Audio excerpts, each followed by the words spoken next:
শুনো শুনো সভাজন, শুনো দিয়া মন, আরে ঘাটে ঘাটে বেহুলার কথা করিব বর্ণন। আরে যাত্রার প্রথম ঘাট গদার উঠেছিল, সুন্দরী তরুণী দেখিয়া গদার পেটে লোভ হলো। আরে লাভ দিয়া যায় গদা, ধরিতে যায় ভেলা, সতী বেহুলার খেলা সেজে নয় ছেলে খেলা। এই গলে আঁচল দিয়া বেহু ডাকে মনসায়, পায়ে বসি পিঠে গদার চলে যাবে জলায়। আরে ঘাটে ঘাটে এই বাঁধে গত 6 মাস, মনেতে ফিরাবে পতির প্রাণ একমাত্র আশ। অবশেষে মনসার দয়া যে হলো, দিক পরিবর্তিয়া নাও নেতার ঘাটে এলো।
মাগো, কুলপি কষায় মরে গেলাম, তাড়াতাড়ি ঘরে চলো।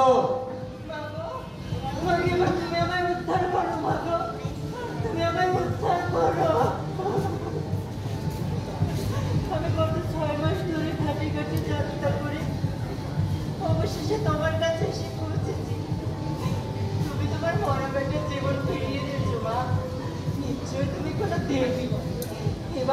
এবার তুমি আমার স্বামী লক্ষিন্দারের জীবনটা ফিরিয়ে দাও। দয়া করো মাগো, দয়া করো।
তুমি দাও পরিচয়।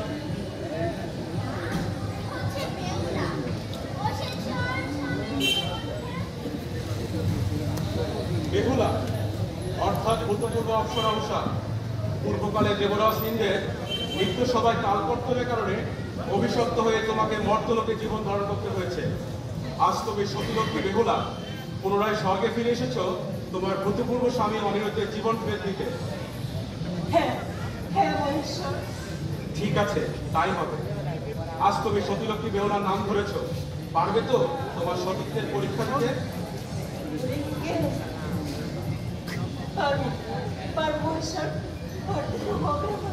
বেশ, আজ তোমার সতীত্বের মহা পরীক্ষা হবে।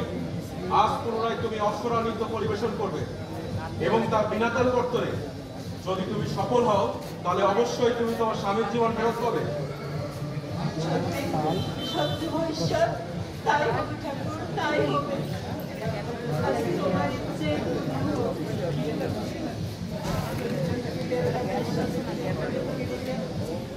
তার প্রাণ প্রতি স্বামীর প্রাণ ফেরাতে যেগুলো ফলচুলার মতো নাচবে আজ এই দিন সবাই।